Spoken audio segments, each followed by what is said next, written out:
Bonjour à tout le monde. Je m'appelle Bassem Belkahla. Je m'appelle Patrascu Cătălin. Je m'appelle Boudan Raluca.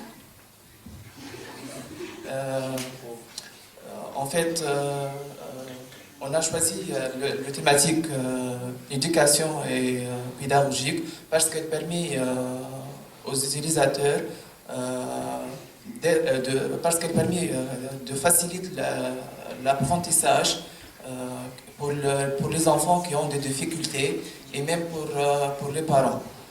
Notre équipe est composée de 4 étudiants comme on a nommé tout à l'heure. Maintenant, nous allons vous montrer la présentation, comment fonctionne notre site parce que c'est plus interactif pour tous.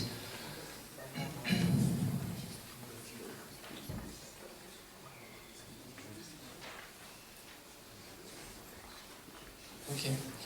Pour entrer sur notre plateforme, chacun d'entre notre utilisateur doit avoir un compte utilisateur, mais ça c'est notre variante et on peut passer.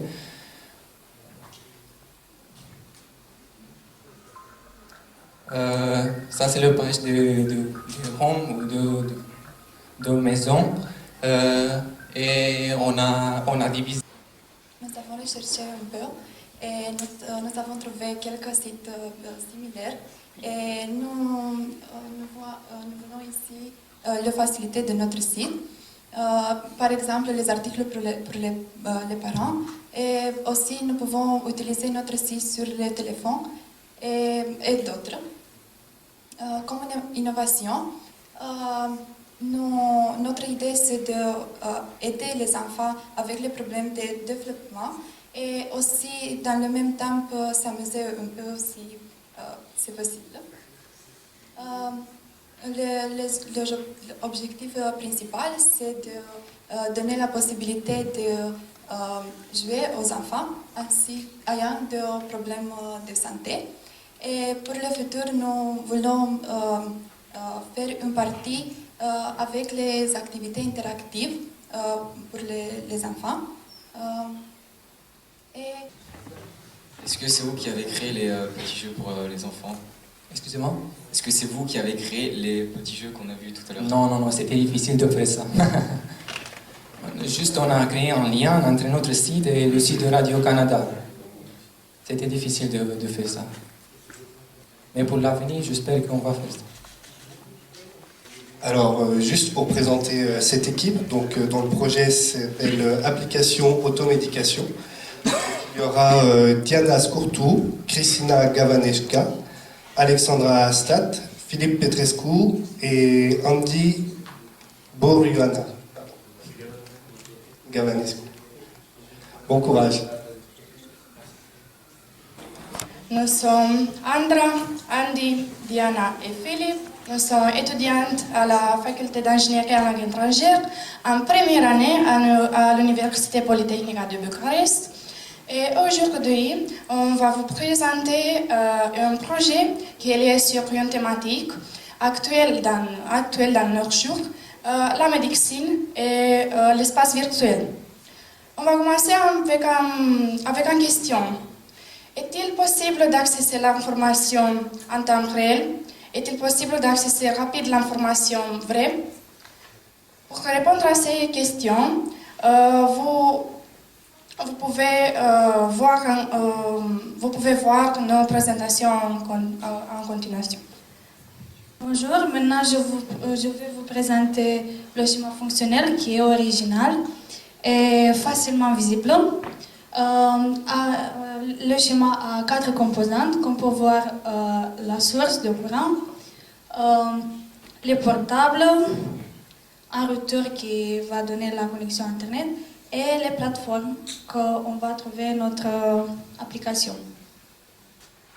Comme mes collègues André et Christina ont déjà présenté, nous avons voulu développer une application utile pour tous les utilisateurs avec les informations de médicaments. Ici, nous avons la page d'accueil où nous pouvons rechercher chaque médicament par son prix ou par son nom. Ici est la page spécifique pour chaque médicament où nous avons toutes les informations nécessaires, par exemple la durée, la fréquence d'administration, où nous pouvons simplement taper sur le médicament sans le rechercher. De santé. Ici est le code. Nous avons défini une classe avec plusieurs objets. Chaque objet est représenté par le médicament. Et ici sont les informations du médicament. Au-dessus, nous avons le code spécifique pour la page d'accueil qui va gérer l'aspect de la page. C'est qu'un exemple parce qu'il y a un total 13 fichiers comme ça. Ici est l'interface utilisateur, même si nous avons seulement 2 fenêtres. Nous, en réalité, en dehors, il y a 6 fenêtres pour gérer tout le... Bonjour à tous. Je veux dire que c'est la première fois que je parle au microphone, donc ne soyez pas trop critiques. Si je respire dedans. Ok, donc à cause des problèmes techniques, j'ai dû faire des captures d'écran pour vous montrer en fait comment va marcher le site. Ici, comme vous pouvez le voir, nous avons une section dans laquelle vous pouvez écrire, je sais pas, une maladie ou affection médicale.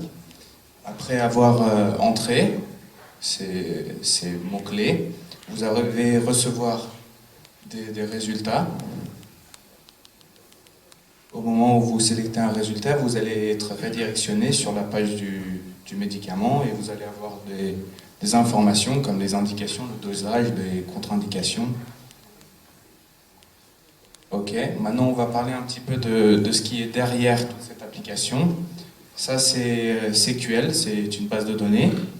En fait, chaque médicament a des arguments comme l'ID, le titre, la description et les mots-clés. Ici j'ai le code pour la page principale, je ne sais pas si ça se voit très bien. En tout cas, la première partie où vous voyez, c'est écrit search.php, c'est en fait le bouton que vous appuyez pour être redirectionné au résultat. Et après, en dessous, c'est le form, c'est comme ça que ça s'appelle, c'est où vous écrivez les mots-clés que vous voulez chercher. Après, donc, ces informations avec la méthode get vont être transmises sur cette page qui s'appelle search.php. En fait, cette page, elle va comparer les mots ou le mot que vous avez introduit avec les mots-clés de la base de données. Donc, ils vont vous donner les résultats qui sont, que vous cherchez.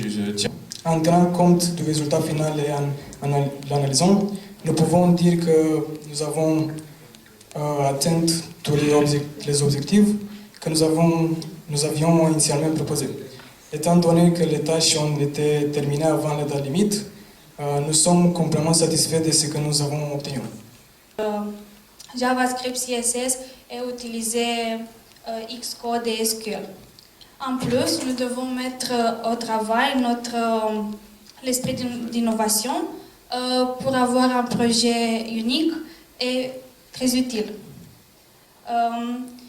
Je vais parler maintenant des relations entre nos cours.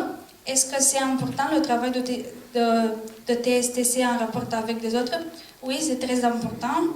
Au cours comme structure de données ou introduction en programmation web, nous apprenons de gérer les logiciels et d'être meilleurs dans le domaine IT. Et au TSTC, nous apprenons d'organiser le travail en équipe, d'utiliser des nouvelles modalités comme diagramme de Gantt, développer un carnet de bord et mettre en application les étapes de méthode app.